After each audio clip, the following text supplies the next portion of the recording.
Welcome back to the Just As I Am podcast. It is your favorite friend, Nicole, and today is a part two. We are going to be finishing up Job's testimony, so stay tuned.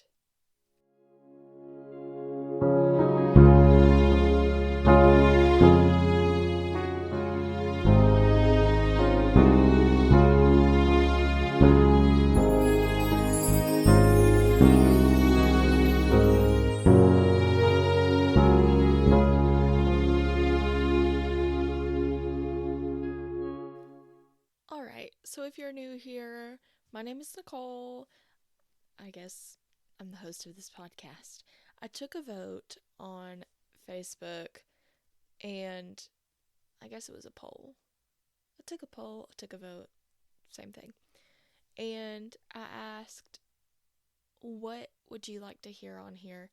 And because I'm weird like that, I picked all of these J things, and I picked Joseph, Job, Jacob, and Esau. Well, it is now a tie between Job and Joseph, so we're going to finish up Job today, and then next time we will be going over Joseph. So get your coat of many colors ready.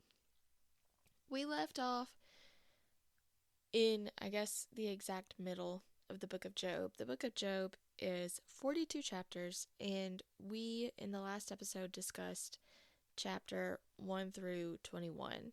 So today we are going to start in chapter 22. So kind of where we left off was we had a little intro to Job, and then the conversation between God and Satan, and basically God giving Satan permission to do whatever he wants with Job. He just can't kill him.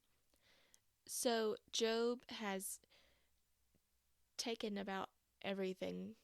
Job has taken about everything. Satan has taken everything away from Job. Family, wealth, livestock, servants, all the things. Job has nothing at this point. Even his wife has just told him to curse God and die. Because, we love a supportive woman. But then, we travel a little bit, and Job's 3 friends come into the picture, right?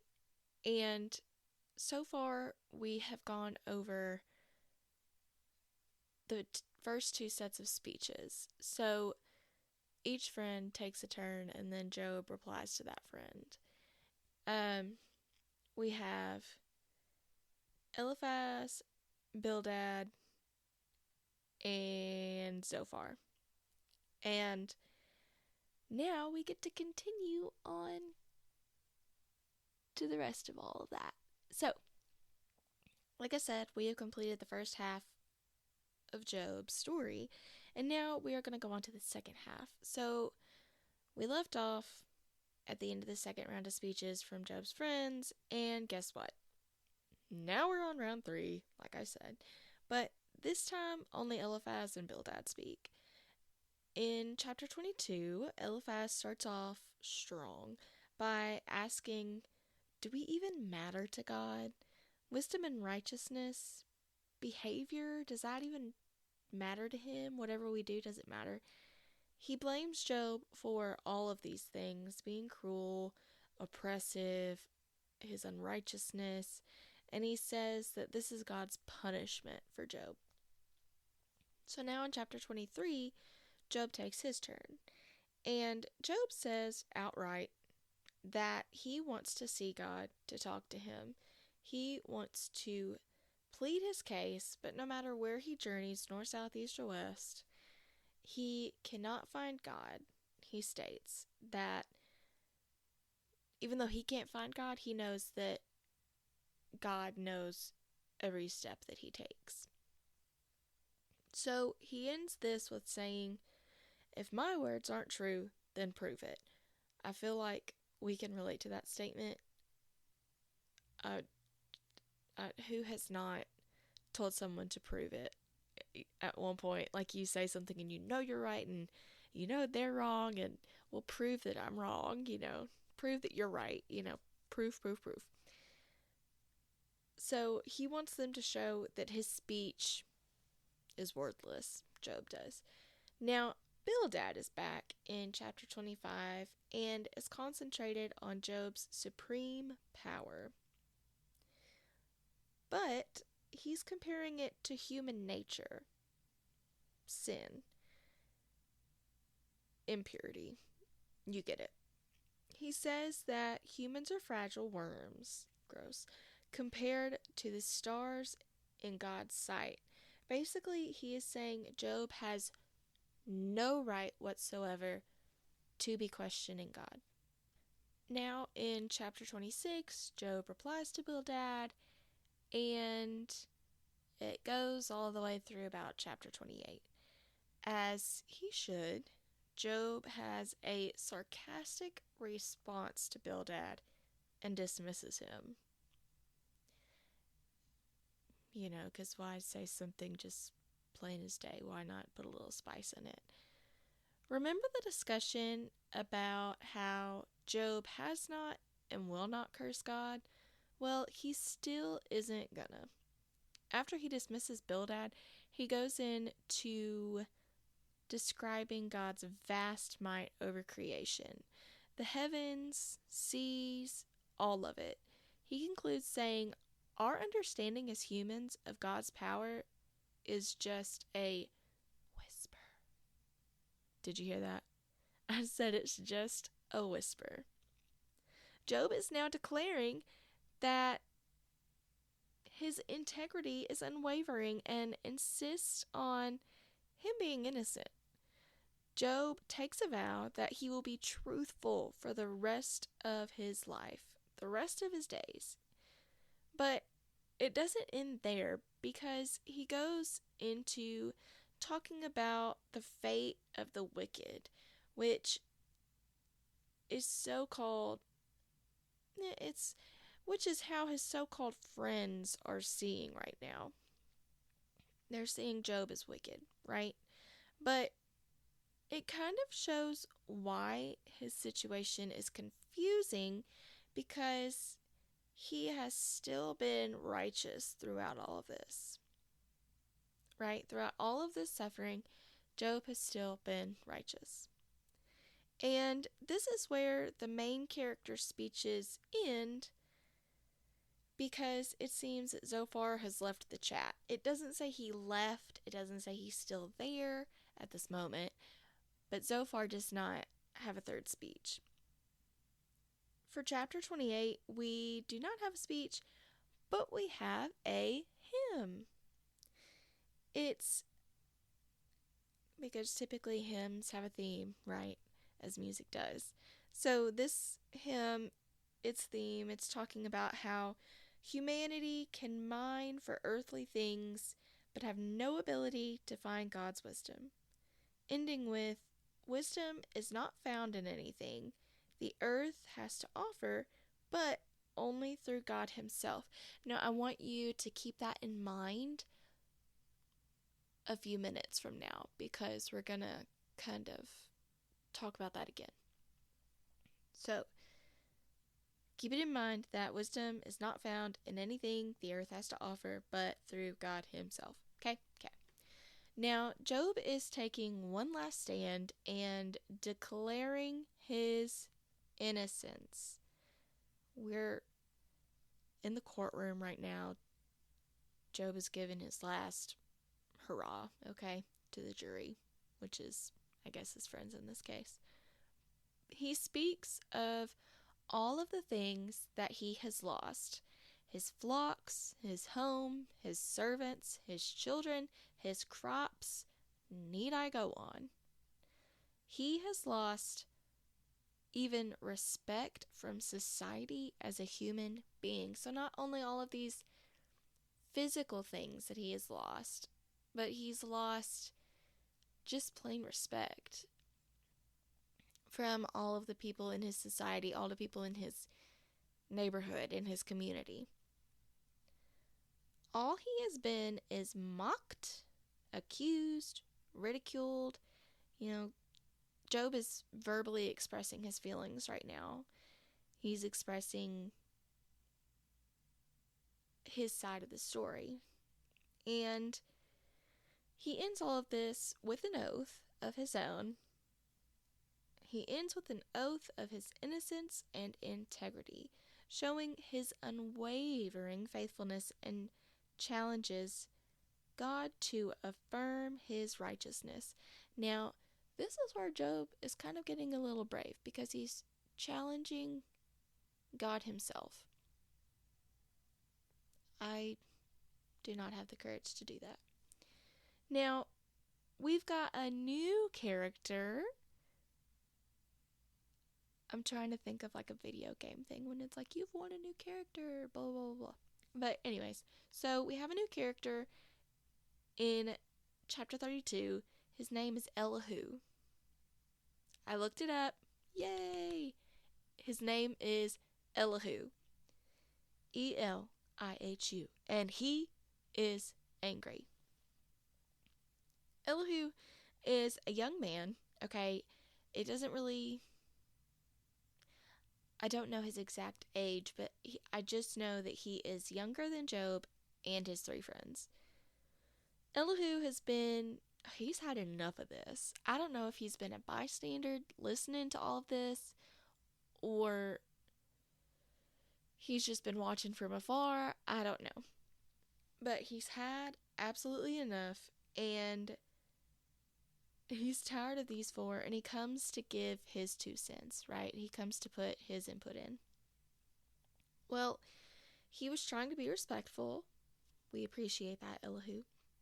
You know, he wanted the elders to have their turns, get all they had to say out.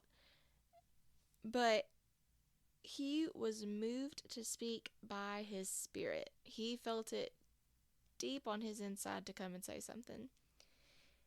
And he also just had that conviction that wisdom comes from God and not age. Now, is this exactly what I told you to remember?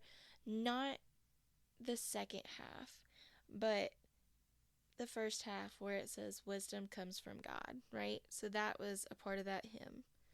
Wisdom comes only through God himself. So, when he gets to his friends, or I guess acquaintances, I don't really know if they're friends, he condones both parties.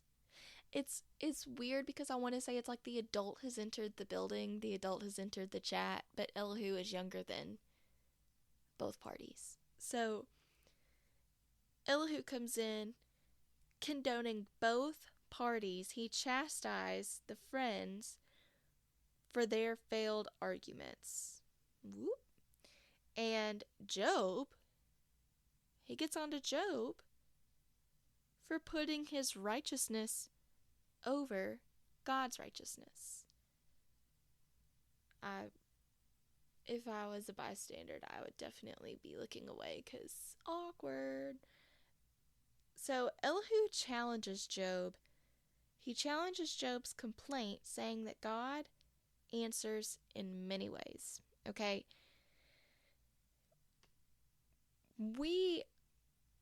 I feel like we have to look at these ways in which Elihu is saying that God speaks, God answers. Because, back then, God actually spoke to people directly. But, we have to have special ears, special senses to hear God speaking to us. And I feel like this is where we kind of have to look sometimes. So let's look into these ways that Elihu says God answers us, okay? So he says he answers us in ways such as through dreams, messengers, which back then messengers might have meant angels, and suffering, which suffering is exactly what Job is going through at this moment, right? So now we're into chapter 34, okay? And Elihu is still going on. He's speaking to Job and the men, and he's defending God as he should. Thank you, Elihu. He is defending God and reminding them that God is perfect. Perfect. Unflawed. Perfect. And impartial when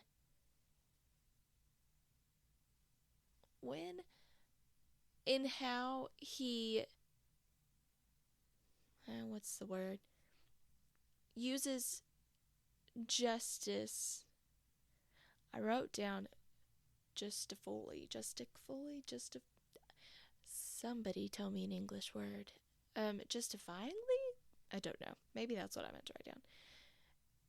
When giving rewards, and he punishes for behavior. So he does not just punish you for no reason. He does not give you good things, good rewards for just any reason. He gives you what he gives you because that is what you deserve. That's what he's trying to say here. And Elihu is truly upset with how Job has been respecting, or a lack thereof, God. It still doesn't end there. In chapter 35, Elihu continues. He's got a lot to say, and I'm so proud of him. He continues to rebuke Job, okay, telling him human actions do not affect God. He is way above mankind. I mean, physically, whatever we do cannot affect God, right? But from our actions and all of that stuff, I mean, God has feelings and emotions just like we do, but I don't believe that's what Elihu is talking about. That's another story for another time. But anyways, he is certain that Job is self-righteous and his prayers have not been sincere. So all of this stuff that Job has been doing, speaking of his righteousness, praying to God, asking God all of these things, he doesn't think that it was righteous. He thinks it was self-righteous for himself. All about Job. Self-centered righteousness, right? And his prayers have just been words. They haven't been meaningful. They haven't been serious. His main thing is that God does not want to do this to destroy people, but to correct and discipline. So, I've probably spoken about this before, but whenever, I work with the kiddos, we tell them that we have these rules in place not because we're trying to be mean to them, but to protect them. And I feel like that thought process kind of can be worked in here. He's saying, God doesn't punish you just to destroy you. He punishes you as a timeout, to make you learn your lesson, I guess, basically. Those who obey his correction will prosper. So anybody who takes in God's correction, who takes in, their timeout moment, they take it in, they understand, they reflect, and they change it, they prosper. So he's just telling them, just accept this. This is what's, God is not trying to destroy you. He is trying to not reason with you, but get you to understand, right? So in chapter 37, Elihu is finally done. We have his final speech, and here he uses a coming of a thunderstorm. Don't you just love a visual, not effect, but representation of what you're trying to talk about? Is that right? So a thunderstorm is upon them, and Elihu uses that thunderstorm as an example to talk about and explain God's power and majesty. And that no one ever, except for probably Jesus himself, but Jesus was not alive at this point in time, should question God. Absolutely. No one is in a position to question God. Period, point blank. All of this is beyond human understanding. Elihu says, I'm not going to understand it. You're not going to understand it. But God does. He's got the 411. He knows what's happening. Everywhere, every minute, all the time. And now it's serious, okay? The hammer is fixing to get laid down, so hold tight here. Prepare yourself. In chapter 38, God has his turn, okay? God spoke for sure in the beginning of this story. I believe there was two times. The first time was when Satan just decided to pop up, and then the second time was when, God was kind of like, Job still hasn't cursed me. But now God is going to come in and have his say, and I guess just complete whatever cycle is going on here. So, does he answer Job's questions? No. Does he ask Job questions? Yes. God takes his turn to highlight human ignorance here. And he says that it is incomprehensible majesty rather than justifying his own actions. He's talking to all the fellows now. So in chapter 39, God questions Job about the intricate details of wild animal creations, right? Ox. I'm trying to think of all the other one. Ox, sow, heifer, all the things. And their behavior, right? Through these questions, God shows his sovereign power and his love for all creation. God is saying, look, I'm in charge of everything. I'm in charge of you. I'm in charge of him. I'm in charge of the ocean. I'm in charge of the sun. I'm in charge of this blade of grass. I have the power of everything. Okay? But I also love everything. There is nothing that I have created that I do not love. And so in chapter 40, God begins his powerful discourse to Job. He challenges him to show his own power and justice, right? But Job is unable to do this. So, leading up to reinforcing God's sovereignty over creation. So this is, Job has no power. He has, justice. Who is she? He's unable to do any of these things, but this leads up to reinforcing God's sovereignty. Okay? So in chapter 41, Job is bringing up the big, scary Leviathan. And this was kind of a throwback moment to me because VBS a few years ago, the Leviathan was a big part of like the theatrics.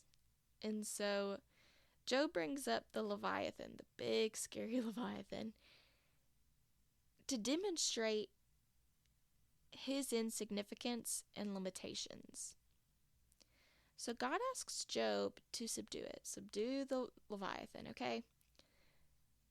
This chapter really speaks on saying if humans are so fearful of this creature, they should be terrified of God. So if they have a great fear for this Leviathan thing, then they the fear that they have about God and His majesty should be a crippling fear. So fear, it should be way greater than what they have with the Leviathan. That's what God is saying here. So he talks about that, and then he says it really talks about human power and God's omnipotence, right? So God is an omnipresent being. He's here, He's there, He's everywhere, all at once. Now, we finally have made it to the end. Hold your applause for one more chapter. So now we are in chapter 42. Woohoo! So Job acknowledges his lack of understanding and repents after hearing God's wisdom. So not only does he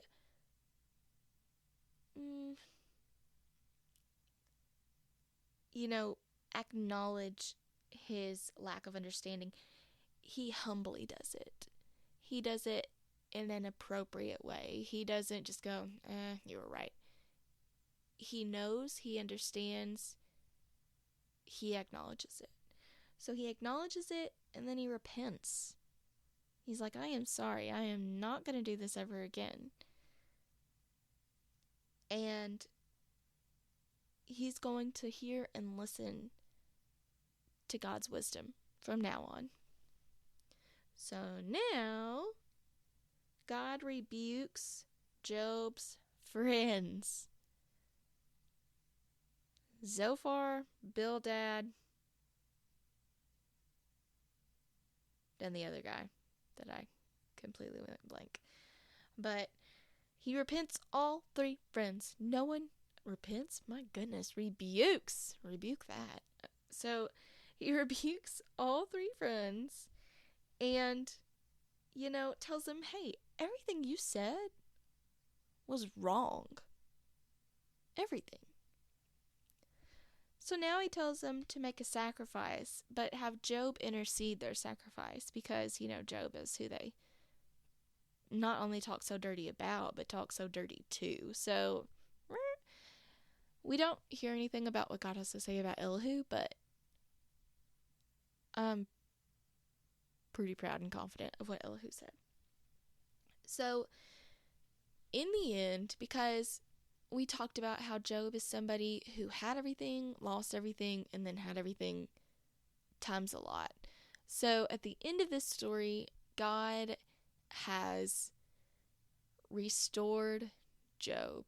Okay, he has, restored his health. He has restored his livestock, his servants, so his wealth, as you could say. And he gave Job 10 more children, 7 sons and 3 daughters. And Job lived another whopping 140 years. So he got to see them great grandchildren. He got to see them all. So that is Job's story. That is his testimony. I hope we've learned something from it. I hope we've learned definitely not to question God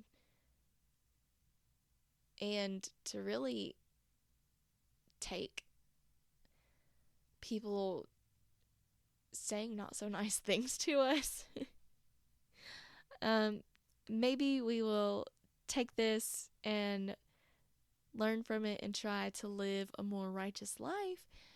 But overall, for sure, we are going to know that from now on, remember, that wisdom comes from God and God only.